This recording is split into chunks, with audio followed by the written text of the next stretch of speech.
以下冲突到当时还未收煞。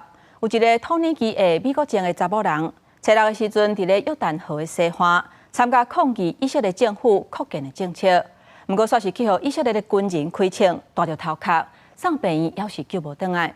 这个事件是引起同年纪政府的不满，大力谴责以色列都要负责，也那美国是表达哀悼。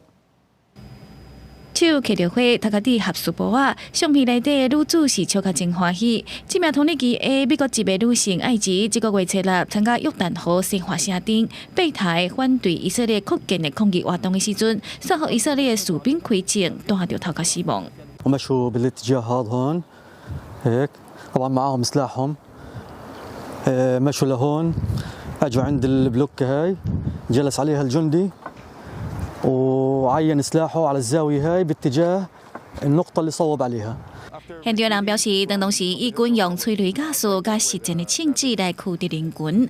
艾吉和带着头壳当场倒伫头壳，虽然紧急送去病院急救，犹原救袂回来死亡。外国媒体报道，26岁艾吉将为圣雅道的华盛顿大学毕业，伫大学学心理学甲中东语言文化，所以伫场真亲近巴勒斯坦。伊嘛用志工的身份，加入用和平抗议行动来支持巴勒斯坦的组织国际团结运动。而伊死亡了后，伊的双重国籍身份嘛引起国际关心。以色列军方是先前开枪，也毋过强调是因为一名抗议活动的男性向士兵牵着头啊，认定加做威胁才开枪。对此，同年期总统埃尔多安谴责以色列政府，表示要阻止以色列占领甲种族灭绝的政策。Gencecik bir evladımızı Ayşenur Ezgi Eygi'yi alçakça katlettiler.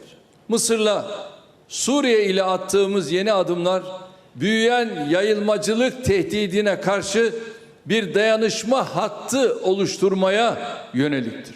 而美国国务卿布林肯是对死者的出来人表达深深的哀悼，嘛表示会调查事件的详细资讯，了解原因。